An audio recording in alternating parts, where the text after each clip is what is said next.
Bismillahirrahmanirrahim. Assalamualaikum warahmatullahi wabarakatuh. Alhamdulillah, salatu wassalamu ala rasulillah, wala hawla wala quwata illa billah. Subhanaka la ilma lana illa ma 'allamtana innaka antal alimul hakim. Allahumma anfa'na bima 'allamtana warzuqna ilman yanfa'una. Allahumma taqabbal siyamana wa qiyamana wa ruku'ana wa sujudana wa tilawatana ya arhamar rahimin. Oke, terakhir sampai mana Le? Terakhir kemarin sama Ustaz Sohib.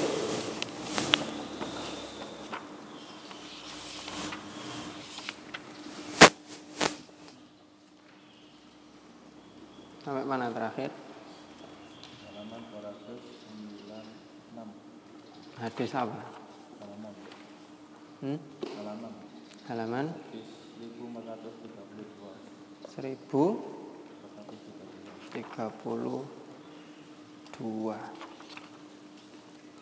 Itu sudah dibaca? Belum.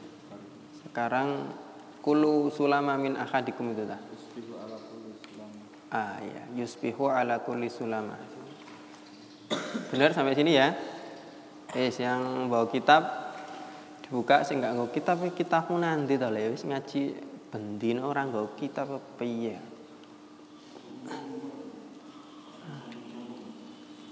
Kelas 9 kabeh kita sing nggak nggo kitab. Kelas berapa ini?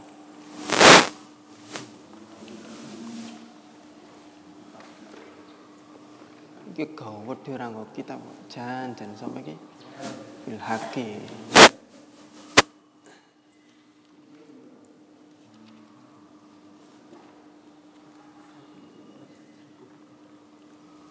Taib qala al-muallif rahimahullah wa an Abi Dzarr radhiyallahu anna Rasulullah sallallahu alaihi wasallam qala yusbihu ana ala kulli sulama ing atase setiap persendian min ahadikum saking salah siji sira kabeh apa shadaqatun shadaqah. Yusbihu ana ala kulli sulama ing atase setiap persendian min ahadikum saking salah siji sira kabeh shadaqatun apa shadaqah.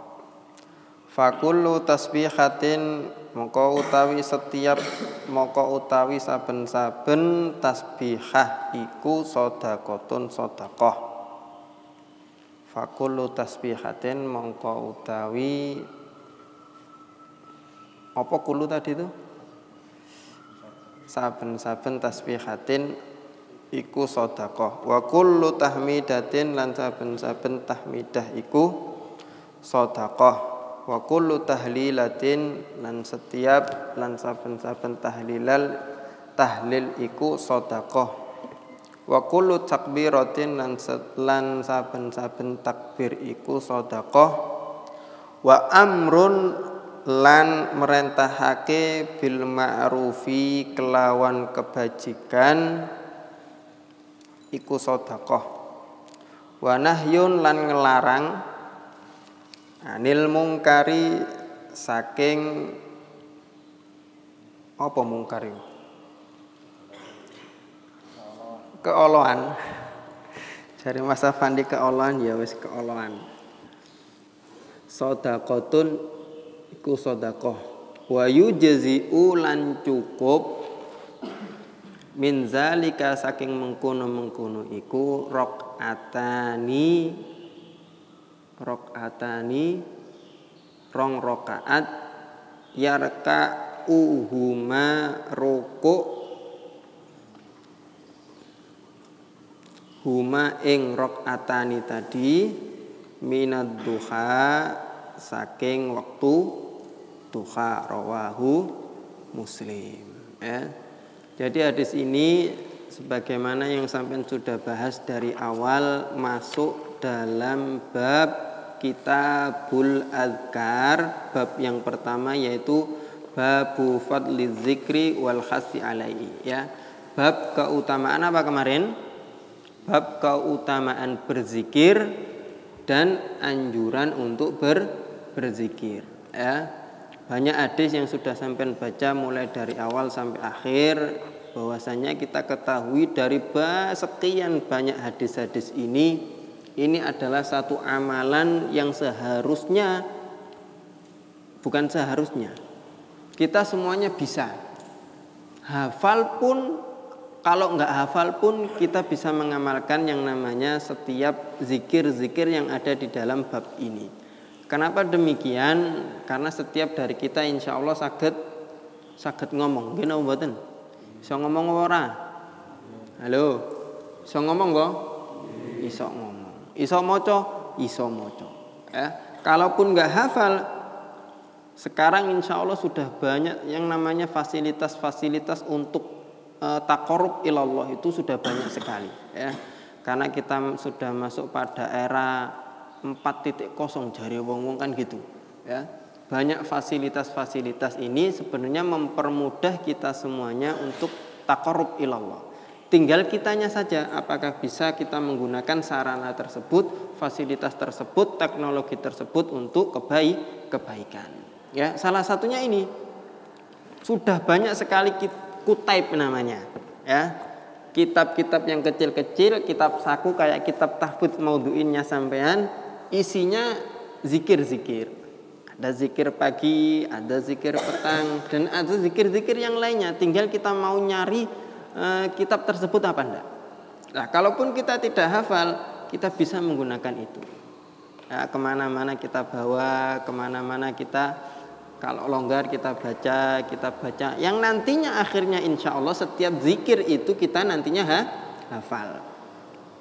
Dulu saya di awal-awal ketika melazimi yang nama zikir pagi atau zikir pagi petang itu, awalnya ya sama, baca dulu. Lama kelamaan karena diamalkan setiap harinya pagi sore, akhirnya ya lama-lama hafal dewi tanpa harus kita menghafal.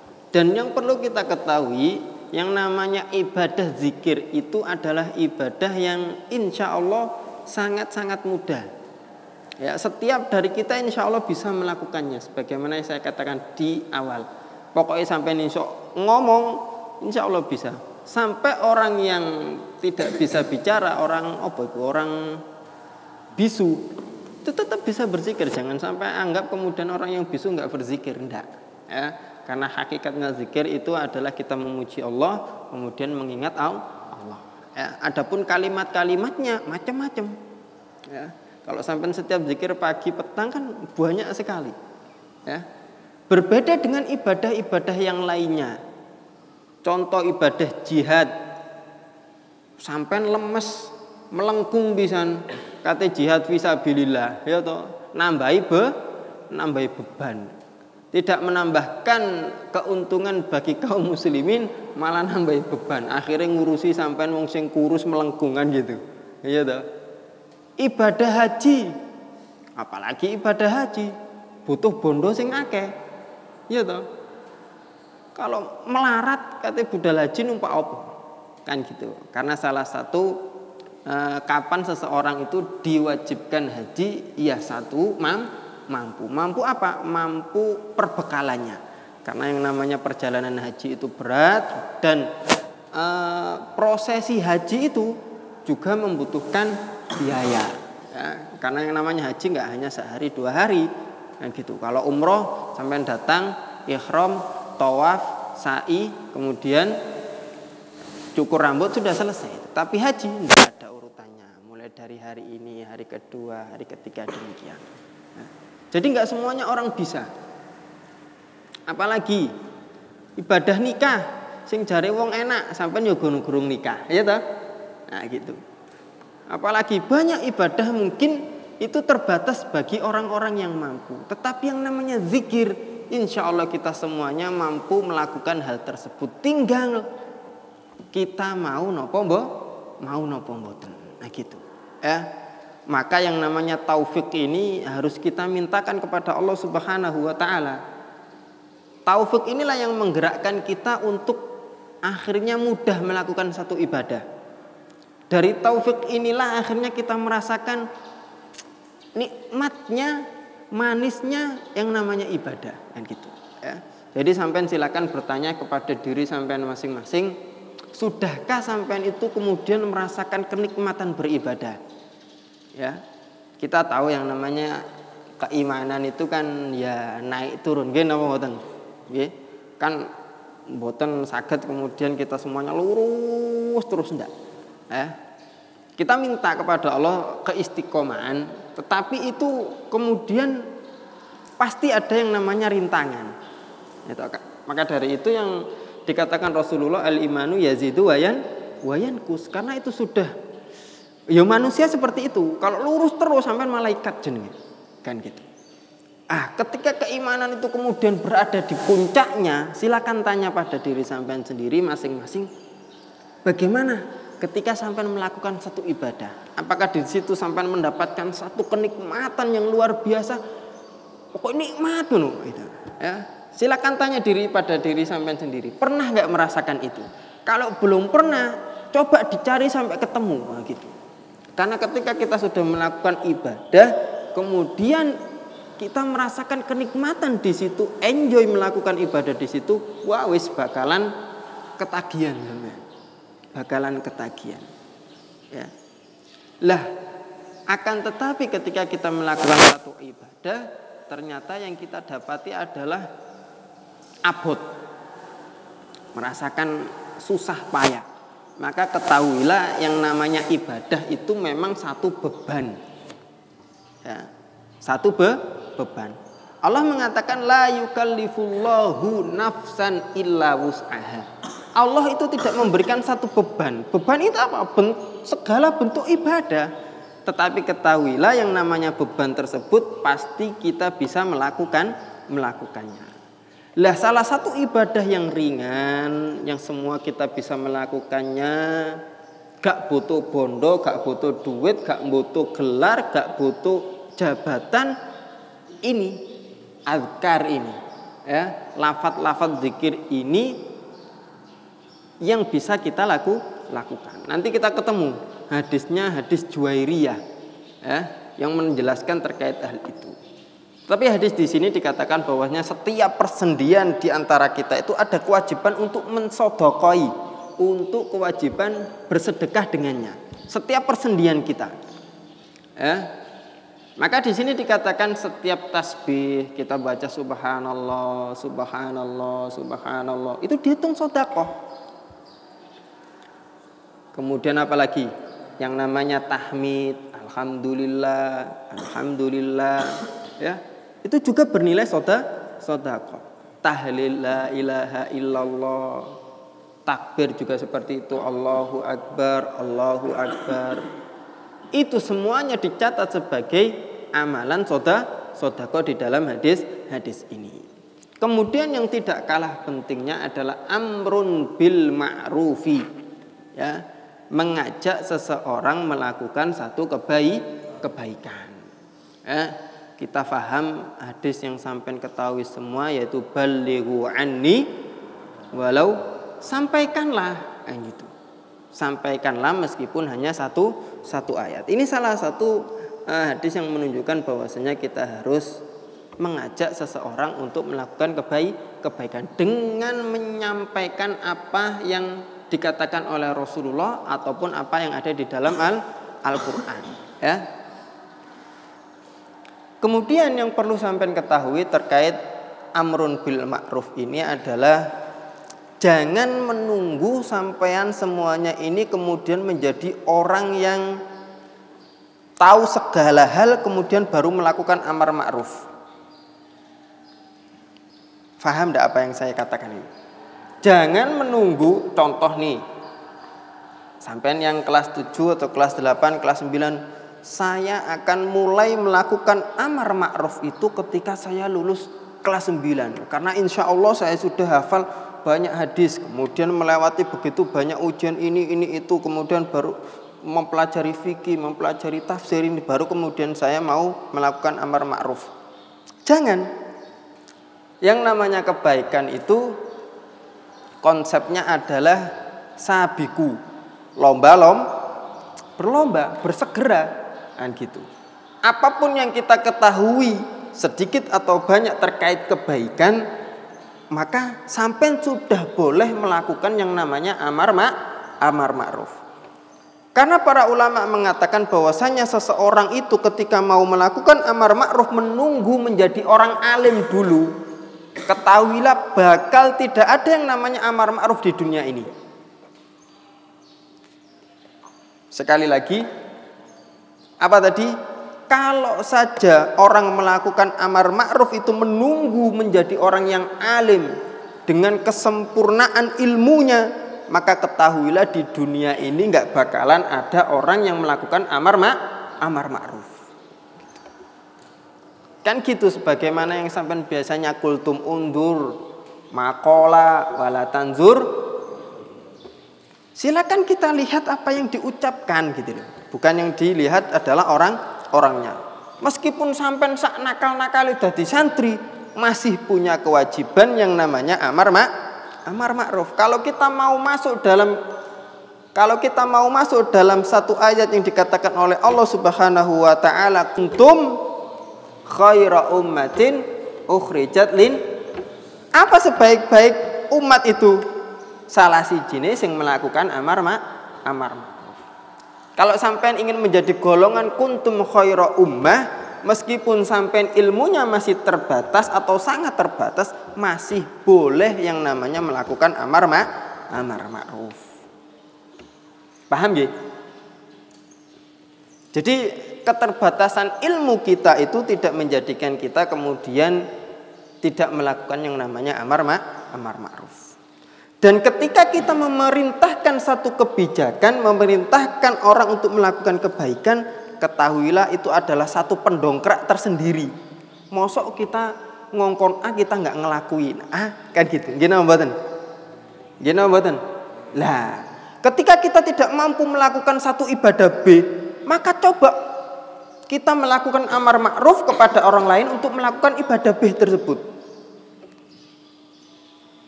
Maka ketika kita sudah berani menyampaikan terkait hal itu, insya Allah akan mudahkan untuk melakukan hal tersebut. Ketika kita mungkin di bulan Ramadan nggak mampu yang namanya khatam sampai 3 kali, 4 kali, coba itu sampaikan kepada teman kalian. Bisa jadi teman kalian itu kemudian berubah karena apa yang sampean sampaikan, meskipun sampean ternyata belum bisa melakukan hal tersebut. Ya. Paham nggih? Oke. Wa nahyun anil munkari shadaqah. Ya. Sebenarnya amar ma'ruf nahi mungkar ini satu paket. Ya, satu paket. Ketika kita memerintahkan kebajikan, maka di situ otomatis juga melarang seseorang melakukan kejelekan. Ya. Kita ketahui dalam satu hadis bagaimana Rasulullah Shallallahu alaihi wasallam memberikan gambaran terkait amar ma'ruf nahi mungkar. Beliau gambarkan sebagai apa? Sebagai satu bahtera kapal. Satu bahtera kapal itu kalau sampean ketahui ada dek bawah, ada tengah, ada atas, ya kayak bangunan lah, lantai 1, lantai 2, lantai 3. Kalau di hotel apartemen kan sampai berpuluh-puluh tingkat gitu ya. Lah di dalam kapal itu juga sama. Maka Rasulullah Shallallahu alaihi wasallam memberikan satu gambaran, coba. Ketika orang yang di dek atas kalau mau mancing itu gampang, gini mboten? Tinggal apa? Ya tinggal punya alat mancingnya apa enggak gitu. Tetapi Rasulullah ngasih gambaran itu kalau mau ngambil air itu gampang, tinggal nyeduk gitu. Coba bandingkan dengan orang yang ada di bawah. Kalau mau ngambil air atau mau mancing kira-kira ngapain? Harus naik dulu ngelewati orang di lantai atasnya, gini mboten? Kalau kita lewat kepada orang kan kadang ganggu, gini mboten? Waduh, daripada munggah ganggu uang, ngelewati uang rek katen cukup banyu kan gitu. Kemudian sampai atas baru bisa ngambil, kemudian ditaruh di bawah. Nelongso napa mboten? Susah napa mboten? Susah toh? Lah ketika orang itu berpikir susah, mengambil air yang ada di atas permukaan laut, kemudian mereka berpikir, ya opo lek perahu niki tak bolongi. Coba, maksud dan tujuannya adalah kebaikan. Satu, tidak ganggu orang lewat. Lunggu-lunggu dilewati kan ganggu, ya toh? Ganggu uang itu gak apik. Berarti meninggalkan itu adalah satu kebaikan, kan mboten? Sepakat apa mboten? Yang di sini nyambung napa mboten toh? Kelas piro kok ane ra nyambung blas iki dulinan dhewe. Kelas berapa ini? Kelas 8. Iya, kelas 8. Kalau yang di sini kelihatan wis gede-gede wis. Tinggal sing duwi lu ae kaya Fuad. Lah, iya kan abang uripate. Alhamdulillah alladzi ahyana ba'dama amatana wa ilaihin nusyur. Iya toh. Setiap orang bisa melakukan ini, tetapi tidak setiap orang mampu melakukan ini, gitu. Sampai turu wae ngaji, tangi masih ndonga apa? Doa setelah bangun lah nggak apa-apa, ya toh. Nah, kita lanjutkan. Coba maksud dan tujuannya luar biasa orang yang ada di bawah tadi. Ben gak ngelewati orang, ben gak ganggu. Satu, lebih efektif, lebih cepat. Akhirnya mereka berniat untuk membolongi kapal. Coba kalau dari sekian banyak orang yang ada di dalam perahu itu tidak melakukan amar ma'ruf nahi mungkar. Dia orang soleh, ahli ibadah, orang apik, tapi menang, nggak mau amar ma'ruf nahi mungkar. Akhirnya ada orang yang seperti itu bolongi kapal. Kira-kira apa yang terjadi? Wong sing apik, wong sing elek podo-podo keleme. Ya. Maka inilah yang perlu kita ketahui, ada satu ayat itu tri'ot tafadhol tri'ot. Saya tadi mau ngomong apa? Hah? Iya tadi ada satu ayat itu wa ahluha muslihun gitu. Coba tak carikan daripada ya Al-Qur'an.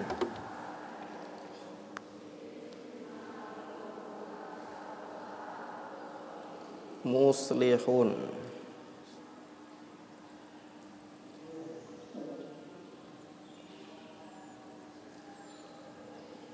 Tidak ada ini.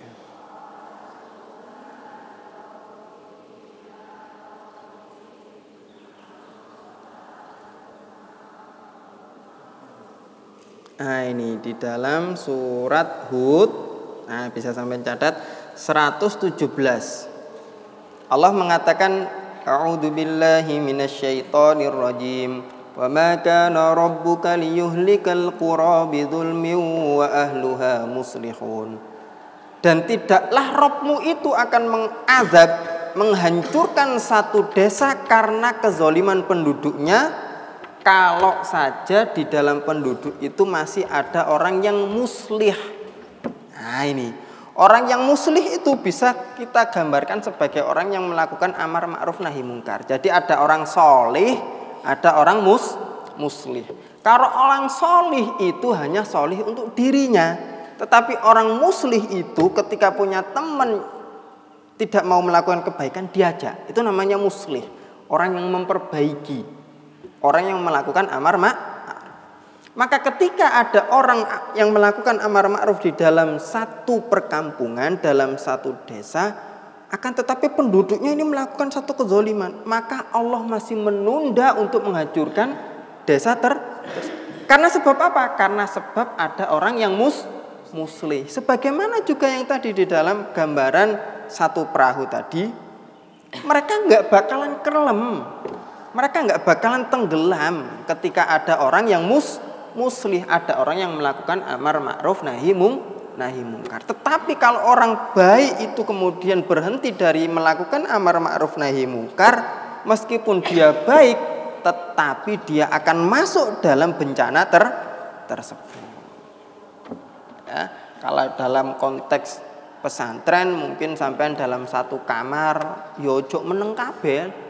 Kalau ada temennya melakukan satu pelanggaran, dikandani sing api-api, kan gitu. Kalau cara dakwahnya Nabi Musa kan gitu kepada Fir'aun, ya toh. Kalau diantara sekian banyak santri lah luwih elek Fir'aun toh daripada kita. Sepakat mboten? Gitu. Saelek-eleke kita, Fir'aun cek luwih elek. Nggih. Tetapi Nabi Musa disuruh untuk berdakwah dengan hikmah. Maka ketika sampean punya teman dalam satu kamar melakukan pelanggaran, ya dikandani sing api-api. Kandani api-api gak iso pisan pindho keplakan yang cetak gitu. Ya kesewenes. Yang intinya apa? Jangan sampai kemudian akhirnya kamar tersebut dapat satu musibah apa? Kamar yang paling banyak melakukan pelanggaran. Padahal di situ ada santri yang baik. Mungkin 1-2 orang mboten. Tetapi karena dia berdiam diri dari kemungkaran, maka bisa jadi orang tersebut masuk dalam santri-santri yang jelek. Nah, di sini di dalam hadis ini yang namanya amar ma'ruf nahi mungkar itu dianggap sebagai sedekah. Dan dari semuanya ilmu mulai dari awal, mulai dari tasbih, tahmid, tahlil, takbir, itu sebenarnya sudah cukup ketika kita mau melakukan rakaatani yarka'ahuma fid duha, yaitu sholat 2 rakaat sunnah duha. Luar biasa dan begitu indahnya Islam. Ya, banyak sekali ibadah-ibadah yang sebenarnya tidak membutuhkan satu tenaga yang ekstra, tetapi pahalanya dahsyat. Bagaimana kita ketahui? Yo dari ngaji. Kita nggak mungkin tahu caranya bagaimana melakukan satu ibadah yang ibadah itu mungkin gini loh. Gambarannya coba sampai lihat tanpa mengecilkan dan merendahkan profesi seseorang. Itu. Ada mungkin orang yang mulai dari pagi sampai siang kepanasan, keringetin drobos. Tetapi dalam sebulan mungkin dia hanya mendapatkan uang 2 juta. Berbeda dengan seseorang yang mungkin dia mempunyai keahlian. Dia duduk-duduk saja tapi sebulan mungkin penghasilannya puluhan juta. Karena apa? Karena satu orang ini punya ilmu, yang kedua ini mungkin gak punya ilmunya bagaimana golek duit sing cepet. Nah gitu. Begitu juga dalam ibadah. Kita gak mungkin tahu bahwasanya banyak hal yang mudah kemudian pahalanya berlipat ganda, karena sebab kita tidak mau belajar. Maka semakin belajar kita akan semakin banyak mengetahui wawasan-wawasan, dan itu akan menjadikan kita akan mudah masuk surga. Kenapa toh orang yang mau belajar itu Allah mudahkan jalannya ke surga? Karena dia tahu jalannya gitu loh. Berbeda orang yang mau menuju surga dengan tenaganya, dengan seumur hidupnya dia curahkan untuk mencari jalan ke surga, tetapi karena nggak tahu kuncinya, ya bakalan nggak ketemu. Makanya dikatakan man salaka thoriqon sahalallahu lahu thoriqon bihi ilal jannah. Nah gitu. Ngoten nggih? Cekap insyaallah sudah jam 1:05. Insyaallah besok dilanjutkan lagi ya. Wallahu a'lam bishawab. Subhanakallahumma wa bihamdika asyhadu an la ilaha illa anta astaghfiruka wa atubu ilaik. Wassalamualaikum warahmatullahi wabarakatuh.